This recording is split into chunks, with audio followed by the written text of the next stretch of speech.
प्रियंका गांधी जो संसदीय समिति के मेंबरान हैं उनके साथ वो बैठती हैं, मोदी जी के साथ, सभापति जी के साथ चाय पे चर्चा भी करती हैं। क्या प्रियंका गांधी सेंट्रिक चीजें होने वाली हैं? मैं हमेशा एक बात कहता हूँ कि घर में, किसी कंपनी में, किसी मीडिया हाउस में या किसी पॉलिटिकल पार्टी में ये सब चीजें जवाबदेही से ही चलती हैं। तो अब कांग्रेस पार्टी उस तरफ बढ़ रही है।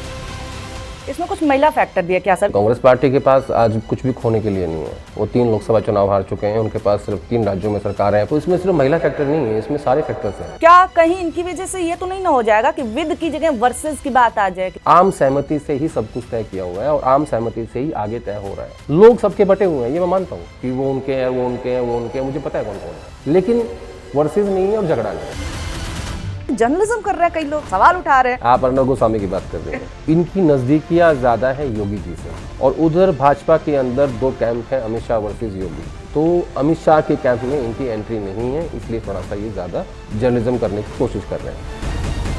अरावली वाली जो बात है, सबको साफ दिख रहा है कि क्या चल रहा है। महात्मा गांधी ये कहते थे कि सरकारी जो योजनाएं बननी चाहिए वो जो गरीब व्यक्ति होता है, जो आखिरी पंक्ति में बैठता है, उसको ध्यान में रख के बननी। आजकल पता क्या हो रहा है, सरकारी योजनाएं बन रही है, जो सबसे ऊपर का आदमी है ना, जो सबसे अमीर जो है, उसको ध्यान में रख के बननी। उन्हीं का तो नाम हटा रहे हैं ना? नहीं हटा पाएंगे। बड़े शोर है, आप हटा दीजिए। मनरेगा बिल भी लेते हैं। ऐसे नाम नहीं हटते यार। गलत तरीके से पेश कर सकते हो, तोड़ मरोड़ सकते हो, नाम चेंज कर सकते हो, इतिहास को मिटा नहीं सकते। नमस्कार, मेरा नाम है निवेदिता शांडिल्य, आप देख रहे हैं पॉलिटिक्स। नीरज झा की अनुपस्थिति में हमने मोर्चा संभाल लिया है, देखी जाएगी का, क्योंकि जिस तरह से आप लोग प्यार मोहब्बत देते हैं इस शो को तो नहीं ही रोकना है हमें एक दिन भी। और आदेश रावल सर विराजमान हो चुके हैं, तो मीडिया के लाइमलाइट से इतर राजनीति की कुछ अंधेरी गलियां हैं जहां गुपचुप तरीके से खुसुर फुसुर होती है। तो क्या हो रही है वो सब उजागर करेंगे सर। तो सर हम शुरू करते हैं बातचीत आज की। इधर बीच आप देखिए कि प्रियंका गांधी को लेकर के काफी बातें हो रही हैं, बल्कि देखा जाए तो पिछले कुछ दिनों से काफी लाइमलाइट में प्रियंका गांधी चर्चा में है। आमतौर पे भी होता है कि चुनावों के बाद से सारी पार्टियां आत्मचिंतन करती हैं, मंथन करती हैं, देखती हैं किसका रोल हम आगे बढ़ा सकते हैं, किसका कम कर सकते हैं। और उसी दौरान ये होता है कि सदन में प्रियंका गांधी का भाषण इतना वायरल भी होता है। संसदीय समिति के मेंबरान हैं उनके साथ वो बैठती हैं, मोदी जी के साथ, सभापति जी के साथ चाय पे चर्चा भी करती हैं। तो और उन सबसे बड़ा संकेत ये था कि आपने एक शुभ संकेत दिया है कि जल्दी ही उनको किसी बड़े रोल में हम लोग देख सकते हैं। तो क्या कांग्रेस में चीजें बदल रही हैं? क्या प्रियंका गांधी सेंट्रिक चीजें होने वाली हैं? क्या उनका सच में रोल इतना बड़ा बनने वाला है? क्योंकि इस चीज का कई लोग हैं, कांग्रेस में भी एक धड़ा है जो सालों से इंतजार कर रहा था। देखिए, ये बात सही है कि जो अभी विंटर सेशन हुआ है पार्लियामेंट का, उसमें पूरी लाइमलाइट जो है वो प्रियंका गांधी ने लूट ली। मैं शब्द इस्तेमाल करूँगा, लूट ली। उसका कारण है वंदे मातरम पे जो उनकी डिबेट थी, उनमें जो उसका भाषण था उनका, उसमें पंडित नेहरू की लेगेसी को लेके, कांग्रेस पार्टी की लेगेसी को लेके, और ये कहा कि आप एक बार चर्चा कर लीजिए पंडित नेहरू के ऊपर, एक समय निर्धारित कर लीजिए ताकि आपको बार बार, क्योंकि इस सरकार ने पिछले 11 साल में जितनी चर्चा, जितने ब्लेम, जितने आरोप लगाए हैं पंडित जी के ऊपर, देश के पहले प्रधानमंत्री के ऊपर, शायद ही उन पे कभी लगे हों। तो उन्होंने एक बड़ी इंटरेस्टिंग बात की। उन्होंने कहा कि आज जो भी आप बेच रहे हैं, अगर पंडित नेहरू ने नहीं बनाए होते तो आप क्या बेचते, कैसे विकसित भारत बनता। तो बेसिकली जो लेगेसी पे बार बार अटैक हो रहा था बीजेपी की तरफ से, सरकार की तरफ से, उसको किस तरीके से प्यार से, मुस्कुराहट के साथ, सहजता से, सरलता से उसका जवाब देना है, और ऐसा जवाब देना है कि ताकि आपके ऊपर कोई फिर से उस सवाल को ना खड़ा कर सके। तो मुझे लगता है कि प्रियंका गांधी का जो राजनीतिक ये पड़ाव है, एक पड़ाव उनका शुरू हुआ था 2019 में, जब वो आधिकारिक रूप, तब भी मैंने ही लिखा था बहुत महीनों पहले कि प्रियंका गांधी जो है वो सक्रिय पॉलिटिक्स में आने वाली हैं। आज भी मेरा ट्विटर पे वो मौजूद होगा, आप देख लीजिएगा उसको। तो इस बार भी मैंने लिखा है कि उनकी भूमिका बढ़ने वाली है। इसका कारण है, देखिए, मुझे ऐसा लगता है कि जब उनको पहली बार 2019 में पॉलिटिक्स में लेके आए, उन्हें यूपी का इंचार्ज बनाया गया, जबकि वहाँ सबको पता था कि यूपी की जो ज़मीन है वो कांग्रेस पार्टी के लिए बिल्कुल भी उपजाऊ नहीं है। ठीक है। और मैं एक बात हमेशा कहता हूँ, जो कंपनी के सीईओ होते हैं ना, वो कभी ब्रांच मैनेजर नहीं बनते। तो वो जो एक्सपेरिमेंट था वो नहीं करना चाहिए था उनके साथ में। लेकिन ठीक है, राजनीति है, उनकी अपनी पार्टी है, उनको जो ठीक लगा उन्होंने किया। लेकिन अब वो जिस पड़ाव पे खड़ी हैं, यहाँ पे क्या हो रहा है कि एक बहुत बड़ा तबका कांग्रेस पार्टी के भीतर से चाहता है कि प्रियंका गांधी को भी पार्टी में सक्रिय भूमिका दी जाए, उनको जिम्मेदारी दी जाए।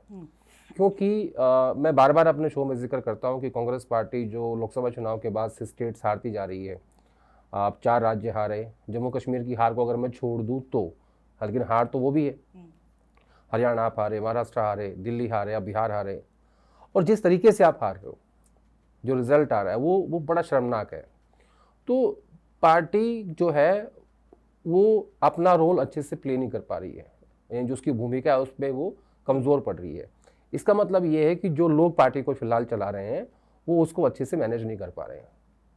तो ये एक गंभीर चर्चा हुई है। पिछले कुछ दिन पहले एक बैठक हुई 10 जनपद पे सोनिया गांधी के घर पे, जबकि सोनिया गांधी आजकल काफ़ी दूर रहती हैं पॉलिटिक्स से, लेकिन उन्होंने बैठक बुलाई जिसमें खड़गे साहब थे, वेणुगोपाल थे और राहुल गांधी थे।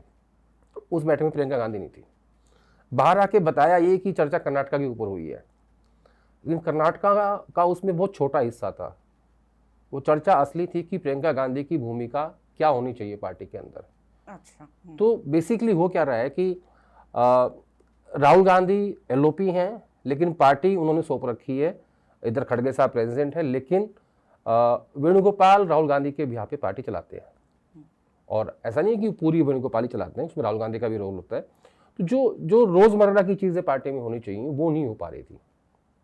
इसी कारण से अब जैसे 2022 में मुझे अच्छे से याद है, उदयपुर में चिंतन शिविर हुआ था। इन्होंने कहा था कि हम एक इलेक्शन मैनेजमेंट सिस्टम लेके आएंगे जो भाजपा की तर्ज पे सिर्फ चुनाव में ही काम करेगा, यानी वो 24 घंटे चुनाव कैसे लड़ना है, ट्रेनिंग कैसे देनी है, क्या क्या तरीके हमने अपना सकते हैं लड़ने के लिए, जीतने के लिए, वो सब पे काम करेगा। लेकिन वो एग्जीक्यूट नहीं हो पाया आज तक। तो इस तरीके की और भी बहुत सारी समस्याएं हैं, और सबसे बड़ी समस्या ये है कि किसी की जवाबदेही नहीं है। और जवाबदेही अगर जब तक तय नहीं होगी, मैं हमेशा एक बात कहता हूँ कि घर में, किसी कंपनी में, किसी मीडिया हाउस में या किसी पॉलिटिकल पार्टी में, ये सब चीज़ें जवाबदेही से ही चलती हैं। तो अब कांग्रेस पार्टी उस तरफ बढ़ रही है। जल्दी आप देखेंगे कि प्रियंका गांधी की भूमिका जो है पार्टी के अंदर बढ़ने वाली है। दूसरा जो आपने सवाल पूछा कि संसद में जब चाय पे विपक्ष के नेता जाते हैं, उसमें प्रधानमंत्री मोदी भी थे और राजनाथ सिंह थे, बिरला जी थे स्पीकर साहब। तो इस बार राहुल गांधी क्योंकि जर्मनी के दौरे पे थे तो प्रियंका गांधी को भेजा गया। तो जाहिर है कि ये ऐसे नहीं किसी ने कहा कि आप चले जाओ वहाँ पे, वहाँ तो खड़गे साहब भी थे। तो ये मुझे लगता है कि एक स्ट्रैटेजी के तहत उनको वहाँ भेजा गया। और उन्होंने क्या कहा, उन्होंने बैठते ही पूछा कि प्रधानमंत्री जी आपका दौरा कैसा रहा, जो आप 3 दिन के दौरे पे गए थे। फिर उन्होंने कोई जिक्र किया किसी जड़ी बूटी का कि जो केरल से आती है, मैं उसको खाती हूँ, उससे मेरा गला ठीक रहता है। तो इतना सहज जो बातचीत कर सकती हैं वो प्रियंका गांधी ही कर सकती हैं। राहुल गांधी इतने ज़्यादा मैं कहूँगा कि सामाजिक नहीं हो पाते कि वो बैठ जाएं और ये भूल जाएं कि भाई हमारे प्रधानमंत्री हैं, या प्रधानमंत्री उनको टोक लें। वो दोनों तरफ से है। वो अग्रेशन भी तो है हाँ, ना एक दूसरे एग्रेशन के भी है, प्रति। और वो उनकी एक छवि है एंग्री यंग मैन की, वो हर बात को जो है थोड़ा सा एग्रेसिवली लेते हैं। अब प्रियंका गांधी ने कहा कि खड़े होकर कहा गडकरी साहब को कि देखिए मेरी कॉन्स्टिट्यूंसी के लिए मैं अपॉइंटमेंट मांग रही हूँ, आप दे दीजिए, 6 महीने हो गए मुझे मांगते हुए। मुस्कुराते हुए कहा। मंत्री जी तुरंत खड़े हुए, कहा कि आप आ जाइए। तुरंत बाद वो वहाँ पे गई। तो ये जो एक तरीका है कम्युनिकेशन का उनका, ये लोगों को प्रभावी लग रहा है। दूसरा, वो जो हिंदी बोलती हैं वो बिल्कुल सरल शब्दों का इस्तेमाल करती हैं, जो आम बोलचाल की भाषा होती है। तो वो जन जन तक पहुंच रही है। अब पिछले हफ्ते हमारा जो शो था ये, इसके बाद मैं हरियाणा गया था। तो वहाँ कोई कार्यक्रम था, मैं मतलब जाना जरूरी था, फैमिली फंक्शन था। वहाँ उस बात मैं चुपचाप बैठा हुआ था, वहाँ कई बुजुर्ग लोग बैठे हुए थे, वो चर्चा कर रहे थे इस बात की कि जो पंडित नेहरू को लेकर प्रियंका गांधी ने सदन में बोला है, बोला वो बहुत अच्छा था।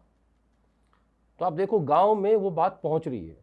तो ये जो बात करने का तरीका है, जो ये जो कम्युनिकेशन है, ये लोगों को पसंद आ रहा है। चाहे वो इंटरेक्शन हो पीएम के साथ में, चाहे वो भाषण हो, चाहे वो गडकरी साहब से अपॉइंटमेंट मांगना हो, और चाहे संसद परिसर में मीडिया बाइट्स को देना हो। तो वो मुझे लगता है कि पार्टी के लोगों को अच्छा लग रहा है और आम लोगों को अच्छा लग रहा है। इसलिए मुझे लग रहा है कि जो मेरे सूत्र ये कहते हैं कि जल्दी ही आप देखेंगे कि उनके लिए कोई नया रोल तय हो रहा है। हाँ, वो अभी कांग्रेस प्रेसिडेंट नहीं होगा, उसके नीचे कहीं कुछ ना कुछ ऐसा इंतजाम किया जा रहा है ताकि जो रोज की जो मामला होता है पार्टी चलाने का, उसमें उनका हस्तक्षेप बढ़े, उसमें उनकी भागीदारी बढ़े, और जो फैसले पार्टी हित में लिए जा सकते हैं वो प्रियंका गांधी लें। इसमें कुछ महिला फैक्टर भी है क्या सर? क्योंकि आमतौर पे देखा गया है कि प्रियंका गांधी से बहुत ज्यादा रिलेट कर पाती हैं औरतें जब भी वो बोलती हैं या भाषण वगैरह देती हैं, जो आम महिलाएं हैं। तो क्या ये जो उनकी सहजता है महिलाओं के भी साथ, क्योंकि महिला वोटर जो हैं उनको प्रभावित करना इस समय सबसे बड़ा चैलेंज हो चुका है कांग्रेस के लिए, तो क्या ये भी एक फैक्टर ध्यान में रखा जा रहा है? नहीं, देखिए, कांग्रेस पार्टी के पास आज कुछ भी खोने के लिए नहीं है। वो 3 लोकसभा चुनाव हार चुके हैं, उनके पास सिर्फ 3 राज्यों में सरकारें हैं पूर्ण, जो सिर्फ कांग्रेस पार्टी की सरकारें हैं। तो इसमें सिर्फ महिला फैक्टर नहीं है, इसमें सारे फैक्टर्स हैं। सारे फैक्टर्स हैं। इसमें जीत का फैक्टर है कि कैसे आप जीतें, कैसे आप राज्यों में सरकारें बनाएं, कैसे आप कांग्रेस पार्टी को सशक्त करें। तो उन सारे फैक्टर्स को, उसमें एक फैक्टर महिला भी है।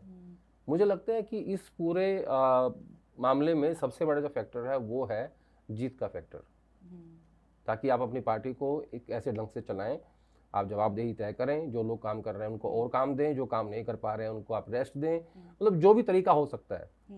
मैं ये नहीं मानता हूँ कि भाजपा के अंदर अगर अमित शाह को कोई आदमी जाके कमिटमेंट कर दे कि मैं इस सीट पे काम कर रहा हूँ और ये रिजल्ट आने वाला है और वो ना आए, तो जवाबदेही जरूर तय करते हैं, चाहे किसी भी रूप में करें। तो मुझे लगता है कि अगर वो जवाबदेही यहाँ प्रियंका गांधी तय कर दें या करने वाली हैं, तो उससे कांग्रेस पार्टी को फायदा होगा, क्योंकि जैसे मैंने कहा इनका कुछ खोने के लिए नहीं है। महिला वोटर हो, पुरुष वोटर हो, युवा हो, जेनजी हो, जो भी जितने भी इस देश के वोटर हैं, उन सबको अपने साथ जोड़ना, अपनी बात को उन तक पहुंचाना, रिलेट करना। सबसे मेन बात क्या होती है कि नेता जो होता है वो अपने आप को जनता से जोड़ता है, कनेक्ट करता है, और जब वो अपने आप को कनेक्ट करता है तब आप समझ लो कि आपकी बात वहां तक पहुंच गई जहां आपको पहुंचानी है, यानी जमीन पे पहुंच गई। अच्छा, प्रियंका गांधी की ये जो खासियत है, जो सहज तरीके से बात करना है, जनता से कनेक्ट कर पाना, ये अभी से तो है नहीं, ये तो सालों से, और कांग्रेस की हालत भी सालों से खराब हो रही है, ये एक दिन एक साल में तो हुआ नहीं है। तो क्या कांग्रेस ने फिर बहुत लेट नहीं कर दिया? अगर प्रियंका गांधी एक ऐसी नेता हैं और ऐसा रोल निभा सकती हैं जिसकी वजह से चीजें सही हो सकती है, तो फिर सब कुछ खोने के बाद क्यों ये स्टेप लेना? वो तो पहले भी इनको ला सकते थे। तो क्या लेट किया इन्होंने? कुछ गड़बड़ी हुई है क्या किसी वजह से, या किसी की वजह से चीजें रुकी? देखिए, अभी तक कोई फैसला तो हुआ नहीं आधिकारिक रूप से, ये तो मैं आपको बता रहा हूँ, अपने सूत्रों के हवाले से खबर दे रहा हूँ। लेकिन जब आप अभी तक की कांग्रेस की पॉलिटिक्स देखेंगी, उसमें जो पार्टी का फेस है वो राहुल गांधी है। राहुल गांधी 5वीं बार के सांसद हैं, पूर्व कांग्रेस अध्यक्ष हैं, LOP हैं, ठीक है।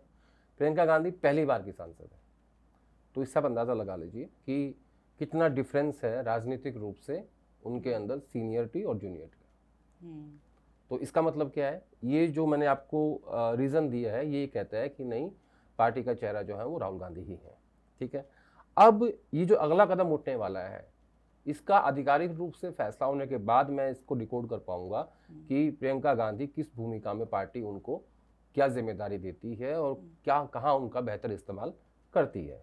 लेकिन जब आपने मुझसे सवाल पूछा है, इसका जवाब बिल्कुल सीधा ये है कि राहुल गांधी आज की डेट में जितने सीनियर है प्रियंका गांधी से राजनीति में, उससे ये साफ साफ दिखता है कि परिवार के अंदर ये डिसाइडेड है कि राहुल गांधी ही पार्टी का चेहरा रहेंगे। सर, कांग्रेस के अंदर अगर गुटबाजी की बात हो या फिर धड़ों की बात हो, तो आपसे ज्यादा मुझे नहीं लगता कोई मुखर होगा इस बात पे। तो ऐसे में आप देखिए कि अगर कुछ लोग हैं और कुछ कह सकते हैं कि जो ग्रुप है जो कह रहा है कि नहीं, प्रियंका गांधी को भी आगे करना चाहिए, उनको आगे ला सकते हैं, तो जो धड़ा जो इन्फ्लुएंस करता है राहुल को, क्या कहीं इनकी वजह से ये तो नहीं ना हो जाएगा कि विद की जगह वर्सेस की बात आ जाए कि राहुल वर्सेस, क्योंकि धड़ा धड़ा होगा तो वर्सेस तो होगा ही। तो क्या ऐसा भी हो सकता है क्या कि ये रिप्लेस करने के लिए आ रही हैं, वो ना हो जाए, ये शको सुबह जो बनाना होता है कई ग्रुप से, क्योंकि कांग्रेस में देखो, ये जो फैसला है ये परिवार का फैसला है, यानी परिवार मतलब गांधी फैमिली का फैसला है कि वो किस रूप में राहुल गांधी को आगे रखेंगे और किस रूप में प्रियंका गांधी को साथ में लेके आएंगे। इन फैसलों में जितने भी धड़े हैं कोई काम नहीं कर सकता। ये पहले परिवार तय करेगा और उसके बाद वो उन लोगों को इन्फॉर्म करेंगे।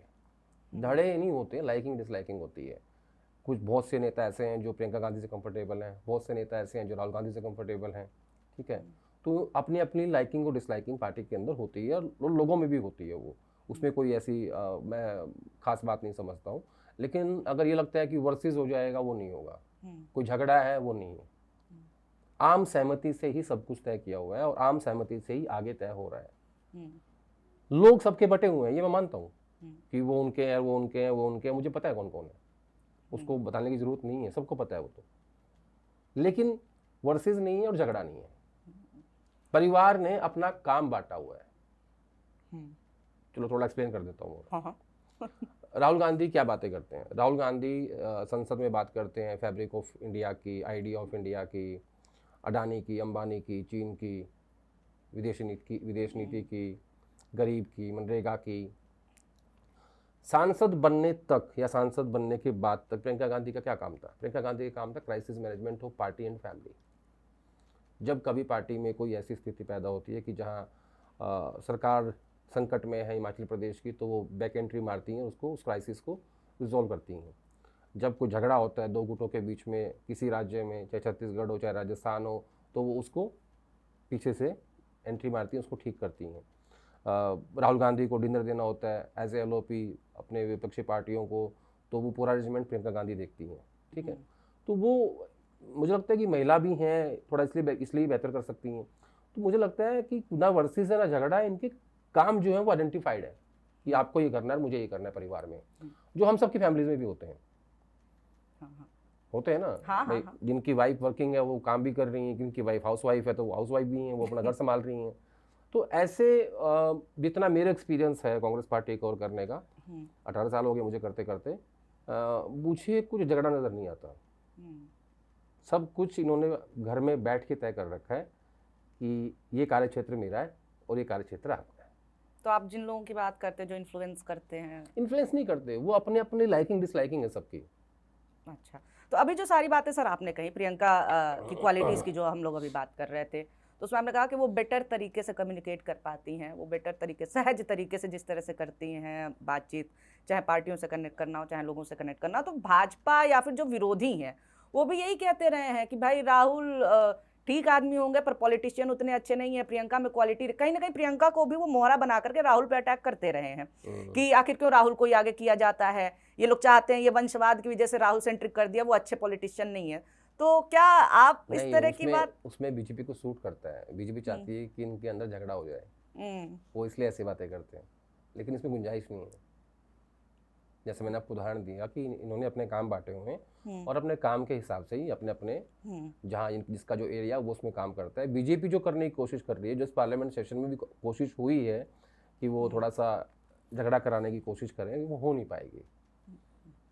अच्छा, अगर आपसी मनमुटाव की बात करें तो अभी मैंने देखा आपने जिक्र किया है कि ऐसा केवल कांग्रेस में, भाजपा में भी है। आप उत्तराखंड की बात जो किए हैं कि उत्तराखंड में लोग बहुत नाराज हैं और आपसी कलह चल रही है अभी, तो इस हिसाब से तो मौका अच्छा है, कांग्रेस के पास अपनी जड़ें जमा सकती है। तो आपको क्या लग रहा है कि कांग्रेस इस पे कुछ एक्ट करेगी, कुछ प्लान बन रहा है, या फिर ये मौका भी चुक जाएगी? नहीं, देखिए सेकेंड टर्म बीजेपी वहाँ सरकार बनाने में कामयाब रही है। कांग्रेस पार्टी के पास एक बेहतर मौका था 2022 में कि वो कम से कम उत्तराखंड और पंजाब में सरकार बना पाते हैं, लेकिन उन 5 राज्यों में वो हारे बुरी तरीके से 2022 में। उसमें उत्तर प्रदेश भी था, मणिपुर भी था, गोवा भी था, पंजाब था, उत्तराखंड था। अब मैंने वो इसलिए लिखा था जिसका आप जिक्र कर रही हैं, वो कि उत्तराखंड में धामी सरकार के खिलाफ काफ़ी एंटी इनकम्बेंसी है, छोटे छोटे शहरों में बड़े बड़े विरोध प्रदर्शन हो रहे हैं, और उन सब के बीच में और उनकी जो लड़ाई है अंदरूनी, वो जो खेमे बने हुए हैं, धामी खेमा है, त्रिवेंद्र सिंह रावत खेमा है, बलूनी खेमा है, और भी बहुत सारे हैं, धन सिंह खेमा है। तो ऐसे ही गुटबाजी कभी कांग्रेस पार्टी में भी होती थी। मैंने वो इसलिए लिखा है कि इससे बेहतर मौका कांग्रेस के पास नहीं हो सकता, और अगर इस बार भी इन्होंने इस स्टेट को गवा दिया तो मुझे लगता है कि, जबकि वहाँ सिर्फ 2 ही पार्टी हैं, कांग्रेस और बीजेपी, थर्ड पार्टी नहीं है वहाँ पे, तो मुझे लगता है कि फिर इनको लंबा समय लगेगा उस स्टेट को वापस ठीक करने में। हाँ सर, एंटी इनकम्बेंसी लेकिन तो बाकी स्टेट्स में भी रहे थे, लेकिन वहाँ पे हरियाणा में भी थी। हाँ, हरियाणा में था, और आप देखिए बिहार का भी तो देखिए, लेकिन उस तरह से विपक्ष परफॉर्म नहीं कर पाया। तो क्या एंटी इनकम्बेंसी ऐसा तो नहीं है ना कि लग रहा हो लेकिन रिजल्ट आने पता चले कि नहीं, थोड़ा गड़बड़ हो गया था, क्या हुआ था? रिजल्ट तो फाइनल होता ही है, लेकिन उससे पहले कोई भी राजनीतिक दल या हम लोग एज ए जर्नलिस्ट, हम लोग इन चीज़ों को पे चर्चा करते हैं, डिकोड करते हैं कि कहाँ क्या मुद्दा है, कहाँ किस विषय पे सरकार जो है वो अच्छे से काम नहीं कर रही है, कहाँ सरकार कमज़ोर है, और कहाँ विपक्ष को जो अटैक करना चाहिए, ठीक है। मैं उस लिहाज से बात कर रहा हूँ कि अच्छा मौका है कांग्रेस के पास अगर वो एकजुट होकर लड़े और बीजेपी की अंदरूनी गुटबाजी का फायदा उठाए, जो कभी बीजेपी कांग्रेस पार्टी की अंदरूनी गुटबाजी का उठाया करती थी। देखिए, जहाँ जहाँ लंबे समय तक सरकारें रहती हैं वहाँ किसी भी दल की हो, वहाँ गुट बन जाते हैं और वहाँ झगड़ा हो जाता है, वहाँ सबको अपना हिस्सा चाहिए होता है सत्ता में, तो वो हिस्सा पर्याप्त मिल नहीं पाता, फिर वो झगड़ा और बढ़ने लगता है। तो वैसा ही कुछ जो कलेश है वो उत्तराखंड में बीजेपी में है, हरियाणा में भी है, मध्य प्रदेश में भी है, राजस्थान में भी है, छत्तीसगढ़ में भी है, कहाँ नहीं है। तो उन चीज़ों का फायदा उठाना चाहिए। लेकिन जैसे मैंने कहा आपको कि क्यों आवश्यकता है कांग्रेस पार्टी को अपने अंदर बदलाव करने की, क्योंकि आप उनका फायदा नहीं उठा पाते हो, आप कुछ बदलना नहीं चाहते। अगर आप युद्ध में हैं और आपकी स्ट्रैटेजी काम नहीं कर रही है, आप यहाँ से फायर कर रहे हो और वो टारगेट पे नहीं लग रहा है, तो आपको अपनी स्ट्रैटेजी बदलनी चाहिए। आपको जहाँ से आप रीच आउट करने की कोशिश कर रहे हैं या जहाँ से आपको फायर करना है, आप उसको आगे करिए, पीछे करिए, कुछ तो बदलिए। यहाँ कुछ बदला नहीं जा रहा है, बस चल रही है, हार रहे हैं। ना आप मुझसे पूछो कि क्यों हार रहे हैं, ना आप मुझसे पूछे कि हम क्यों हार रहे हैं, सबको पता है कि हार रहे हैं, सब चल रहा है ऐसे ही। तो ये एक बड़ी समस्या है जिसको ठीक करने की ज़रूरत है। इसीलिए मैं बार बार कह रहा हूँ, उसमें उत्तराखंड भी एक है, हरियाणा भी एक हो सकता था, और महाराष्ट्र में जो स्थिति आपकी हो गई है वैसी नहीं होनी चाहिए थी, जितनी खराब अभी आपने कर ली है। मध्य प्रदेश में आप जीत सकते थे लेकिन वहाँ उल्टा रिजल्ट आया है। तो ये ऐसे सवाल हैं, अगर जवाबदेही तय हो जाएगी तो उनके जवाब मिल जाएंगे। तो सर, मैंने अभी देखा कि कलह केवल राजनीति में नहीं है, कलह और गुटबाजी मीडिया में भी चल रही है। यहाँ कौन सा नहीं है, सब पुरानी है। नहीं, लेकिन अब खुल करके कुछ लोग मतलब जर्नलिज्म करने लगे हैं, तो इस पे बड़ा और एक जर्नलिज्म कर रहे हैं, कई लोग सवाल उठा रहे हैं। आप अर्णब गोस्वामी की बात कर रहे हैं। जी, आपने भी कुछ सांकेतिक सा एक ट्वीट किया था, क्या कि ट्राई चेयरमैन बैठते हैं एक मीडिया समूह के साथ, बहुत बड़ा मीडिया समूह है। आप किसकी बात कर रहे थे? एक बड़े मीडिया समूह के दफ्तर में ट्राई चेयरमैन जाते हैं और वहाँ घंटों बिताते हैं, और वो मीडिया समूह बेनिफिशियरी रहा है लैंडिंग पेज का इन टर्म्स ऑफ टीआरपी, और ट्राई चेयरमैन का वहाँ जाना, इसमें कुछ संकेत थे। ये मीडिया के भीतर की चर्चा थी, एडिटर्स इसके बारे में बात कर रहे थे, जो बड़े बड़े संपादक होते हैं। तो मुझे पता लगा, तो मैंने लिख दिया। अब मैं आपका आता हूँ अर्णब गोस्वामी पे। इसको लेके मार्केट में कई इस तरह की बातें चल रही हैं। हृदय परिवर्तन तो नहीं है सर, मैं आपसे बहुत जूनियर हूँ, लेकिन मैंने इतना देखा, मुझे पता है हृदय परिवर्तन यहाँ नहीं होता किसी का। नहीं, हृदय परिवर्तन नहीं है ये।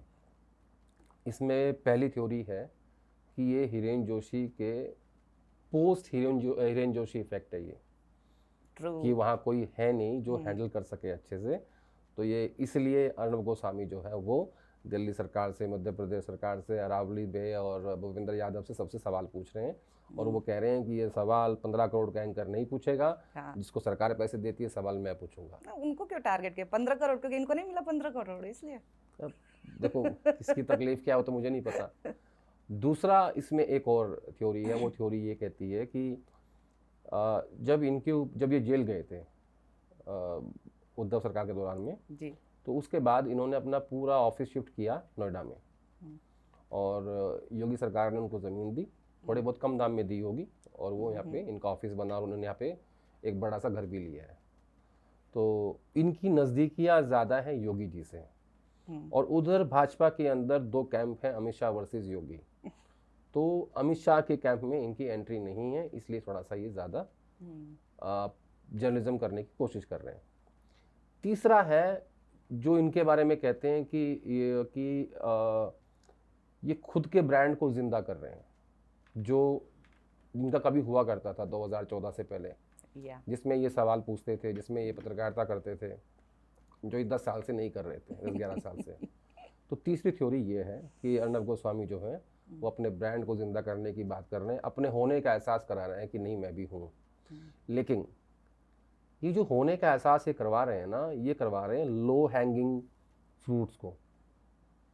यानी क्या आप टॉप लीडरशिप से सवाल पूछ रहे हो, आप दिल्ली के मुख्यमंत्री से सवाल पूछ रहे हो, आप भूपेंद्र यादव से सवाल पूछ रहे हो, आप सवाल पूछ रहे हो सुधीर चौधरी से सवाल पूछ रहे हो, क्या आपने एक बार भी डायरेक्ट सवाल पूछा जिनसे पूछना चाहिए, आंख में आंख डाल के? तो स्ट्रैटेजी अच्छी है। अब ये 3 थ्योरी हैं, अब दर्शक तय कर लें जो उनको अच्छा लगता है उस हिसाब से। नहीं, लेकिन हिरेन जोशी वाले पॉइंट पे मैं बात करना चाहती हूँ सर, क्योंकि पोस्ट हिरेन जोशी इफेक्ट कहा जा रहा है इसको। तो क्या हिरेन जोशी का क्या हुआ इस तरह से, क्या मीडिया एकदम सच में पत्रकारिता का मतलब बिखर जाएगी?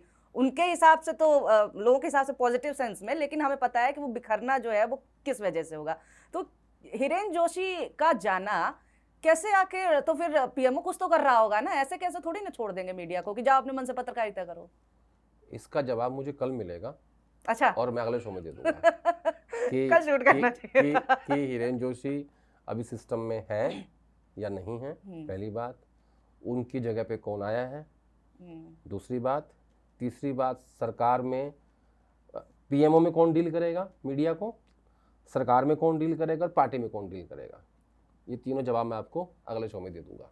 याद रखना। इतना तय है कि तीनों अलग अलग होने वाले हैं। तो कोई हिरेन जोशी जैसा आ पाएगा जो इतना सख्ती से कंट्रोल करे कि स्क्रिप्ट तक पता हो, व्यक्ति प्राइम टाइम सख्त में नहीं करना होता क्या है, है। व्यक्ति सख्त नहीं होता है। वो जो पद होता है वो सख्त होता है। अगर कल आपको वहाँ बिठा दिया जाए और आप प्रधानमंत्री के बिहाफ पे फ़ोन करेंगे किसी संपादक को या किसी मीडिया हाउस को, तो उतनी ही इम्पोर्टेंस आपको भी मिलेगी।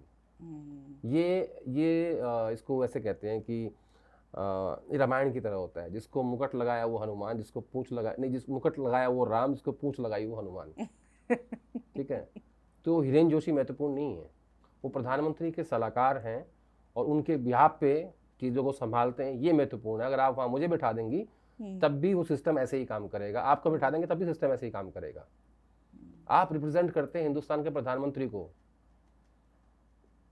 जो भी बैठेगा वही हिरेन जोशी बन जाएगा, याद रखना ये बात। तो व्यक्ति महत्वपूर्ण नहीं होता, पद याद रखना, महत्वपूर्ण होता है। वो पद महत्वपूर्ण होता है।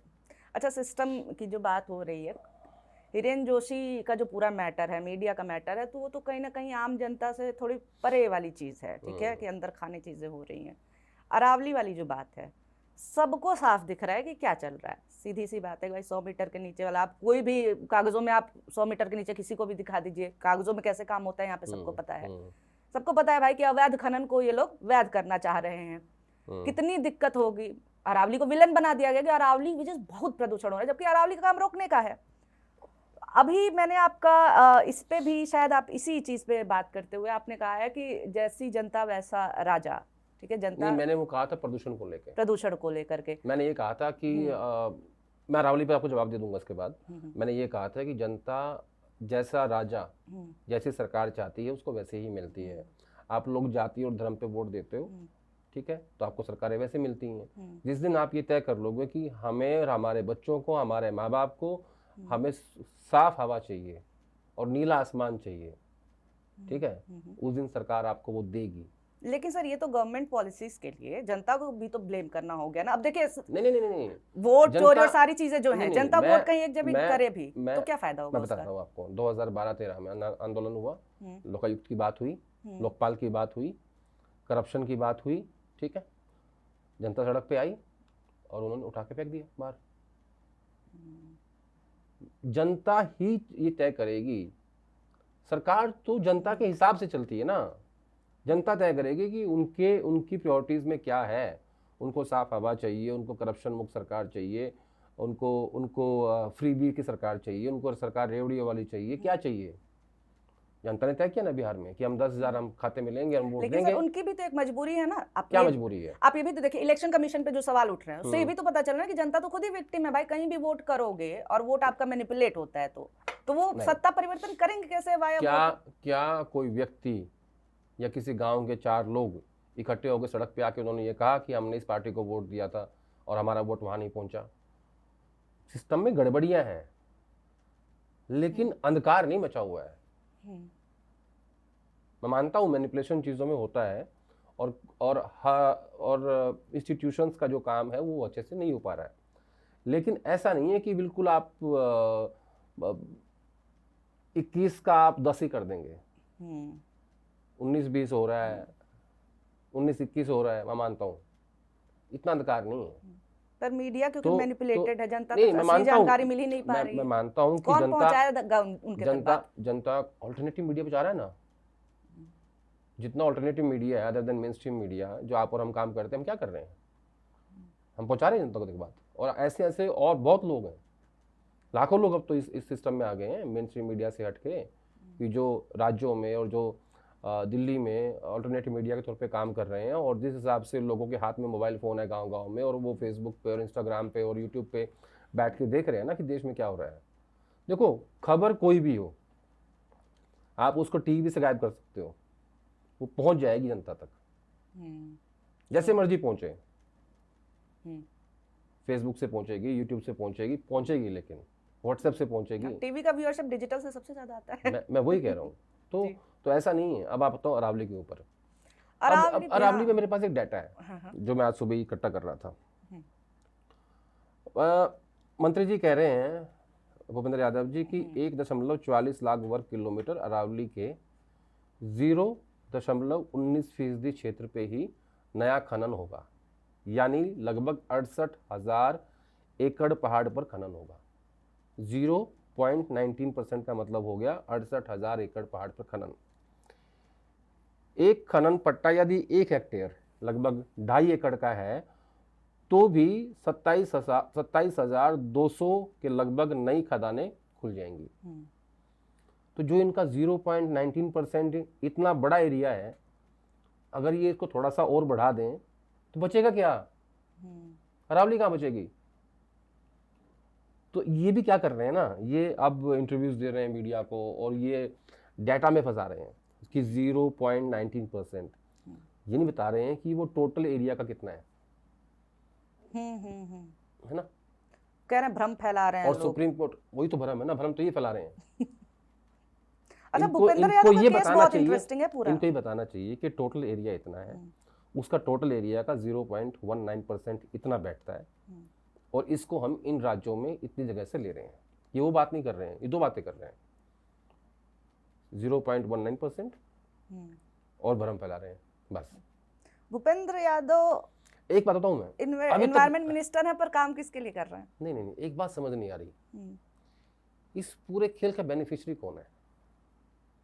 उद्योगपति, बिजनेसमैन। अभी तक वो जो नाम है वो खुल के सामने नहीं आया है। आ जाएगा जल्दी, अब तो क्लियरेंस मिल जाए, आ जाएगा। तो मुझे वो जानना है सिर्फ कि व्हाट इज बियॉन्ड दैट। हर चीज के पीछे ना कुछ होता है, ठीक है? हर जो खबर अखबार में छपती है वो खबर नहीं होती, उसके पीछे जो खबर होती है वो असली खबर होती है। और मैं जर्नलिज्म ऐसे देखता हूँ, 2 लाइनों के बीच में पड़ी है। तो इसके पीछे बेनिफिशियरी कौन है वो मुझे समझना है। सरकारी मित्र लोग हैं? नहीं, वो सरकारी मित्र हैं, प्राइवेट मित्र हैं, वो तो पता लग जाएगा। हाँ, तो अरावली का जो पूरा डेटा है सारी चीजों को लेकर के, पॉलिटिकल नारी का एक एपिसोड है, आप लोग जरूर देखिए उसको। जो कह रहे हैं कि भ्रम फैला रहे होते हैं कुछ लोग, तो केवल विरोध करने के लिए विरोध कर रहे हैं। एक मिनट रुको बीच में। आज मैं सुबह एक चीज पढ़ रहा था, कहीं किसी अखबार में पढ़ रहा था, कहाँ पढ़ रहा था, हाँ, कि महात्मा गांधी ये कहते थे कि सरकारी जो योजनाएं बननी चाहिए वो जो गरीब व्यक्ति होता है, जो आखिरी पंक्ति में बैठते हैं, उसको ध्यान में रख के बननी चाहिए। आजकल पता क्या हो रहा है? सरकारी योजनाएं बन रही हैं, जो सबसे ऊपर का आदमी है ना, जो सबसे अमीर जो है, उसको ध्यान में रख के बन रही है। बिल्कुल सही बात है। ये है फर्क। एनवायरमेंट मिनिस्टर होता है जो एनवायरनमेंट के लिए काम करे। यहाँ तो है कि जितना आराम से तुम एनवायरनमेंट का शोषण कर सकते हो कर लो। मुझे तो अब ऐसा लग रहा है, क्योंकि जो एक्स पोस्ट फैक्टो क्लियरेंस जो ये लोग लेकर के आए थे, सुप्रीम कोर्ट उस पर रोक भी लगाता है, फिर सुप्रीम कोर्ट बैक डाउन भी कर जाता है, तो किसके पास जाए? जनता कहाँ जाए? काकरी वाली स्थिति में है। लेकिन मैंने आपका जवाब दे दिया महात्मा गांधी के थ्रू। हाँ, उन्हीं का तो नाम हटा रहे हैं ना, इसीलिए तो हर जगह महात्मा गांधी के नाम पे आप लोग घेर लेते हैं। नहीं हटा पाएंगे, बड़े शोर है, आप हटा तो दिया। मनरेगा से बिल भी लेते हैं। ऐसे नाम नहीं हटते। तो इतिहास तुम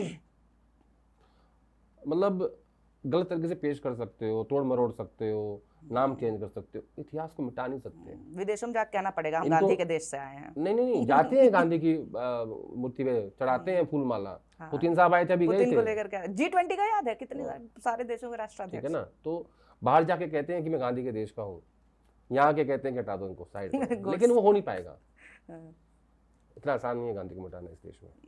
नहीं, विरोध के नाम पे विरोध की बात मैं इसलिए कर रही थी क्योंकि अब देखिए केवल बीजेपी की सरकार लाई है कोई चीज, कोई काम, कोई योजना, तो सिर्फ इसलिए तो विरोध नहीं करना चाहिए। तो जैसे ऑनलाइन गेमिंग पे जो बैन वैन लगा था, ठीक है, तो वो था कि भाई नशे की लत लग जा रही है, घर बर्बाद हो जा रहा है।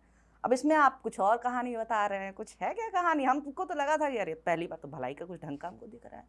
देखिए ये जो आजकल मामला चल रहा है लुटेंस दिल्ली में, जो टीवी से गायब है और जो सोशल मीडिया पे है सिर्फ, जिसमें आपने अभी हिरेन जोशी की बात की थी, उसमें और भी बहुत सारे लोग हैं, और ये पूरा मामला है क्या? ये कहानी शुरू होती है उस कहानी का एक छोटा पात्र है, ये Dream11 गेमिंग ऐप। ये किसकी है? Dream11 मुझे लगता है कि एक जैन फैमिली है मुंबई की, बहुत बड़ी फैमिली है। आधा नाम ले रहा हूँ, पूरा मुझे पता है पूरा नाम क्या है, मैंने भी जैन जी ही देखा था लेकिन खाली। लेकिन मैं आधा नाम ले रहा हूँ, ठीक है। तो जैन परिवार की ये ऐप है, थी। उसमें कुछ बड़े लोग, दिल्ली के सत्ता पक्ष के लोग शामिल थे, और उसमें एक बड़े उद्योगपति भी शामिल थे, टॉप वाले, और वो उससे ही धंधा चल रहा था अरबों खरबों का। इन्होंने क्या किया, उसमें दो वर्ड होते हैं, game of skill end game of chance. जब आप गेम ऑफ चांस में हैं तो आप इलीगल हैं, अगर आप गेम ऑफ स्किल में हैं तो आप लीगल हो जाते हैं। तो कई सारे राज्यों के हाई कोर्ट्स ने ये कहा कि ये जो ऐप है ये गेम ऑफ स्किल है, ठीक है, तो वो लीगल होगी। तो वो चल पड़ी, धंधा जोरों पे चला, खूब लूट मची।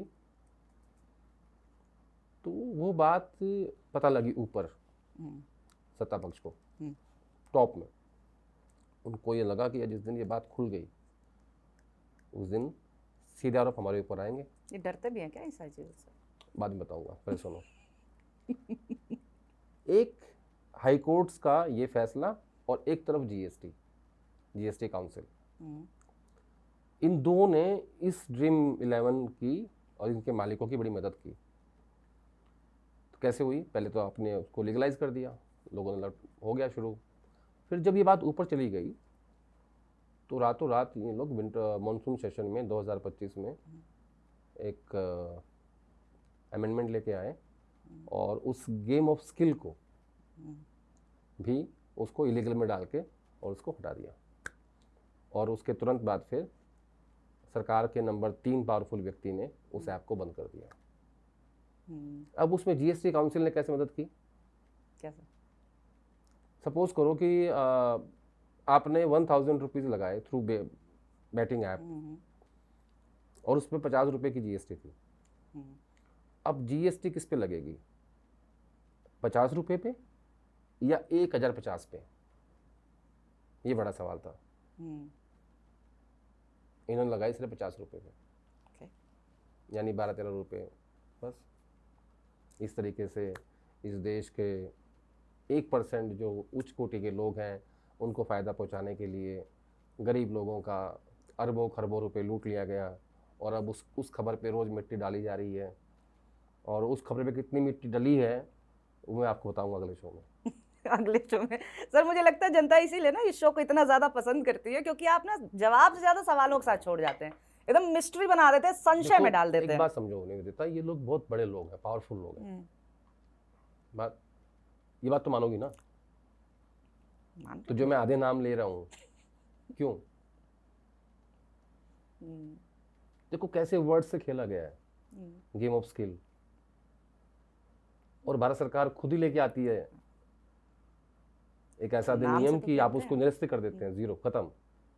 नाम से तो ये खेलते हैं, नाम का ही तो गेम चल रहा है पूरा। तो क्या वो जो पैसा था वो 2 जगह बट रहा था और वो एक ही जगह बटना चाहिए था? ये भी तो सवाल है। इन्वेस्टिगेटिव तो रिपोर्टिंग होनी चाहिए इस पे। वो बेनिफिशियरी कौन है फिर?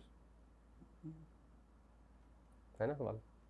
पर वही है ना, इन्वेस्टिगेटिव रिपोर्टिंग अब हो नहीं रही है ना। कौन करेगा? हम तो जो बन रहा है कर रहे हैं। तो आपने लगभग 3 चीजों के लिए आपने बोला अगले एपिसोड में आगे पता चलेगा। पहले वाली जो सेम है, सब कनेक्टेड है। हाँ, याद रखना, मैं याद रखूंगी। और अगले वाले में फिर उसका जवाब जो उसी से हम लोग शुरुआत करेंगे, बिना किसी भूमिका में। जो पिछले वाला आप बोले थे उसका आप आंसर हमें दीजिए, पक्का क्योंकि ऐसे याद रखना आप ये। हाँ, ऐसे नहीं आप संशय में हमें छोड़ करके जा सकते हैं। आप लोग भी याद रखिएगा। और किन बातों पे जानकारी चाहिए, क्योंकि आप तो देख ही रहे हैं बहुत सारी बातें पता है सर को, आधे नाम में पूरी बात बता दे रहे हैं।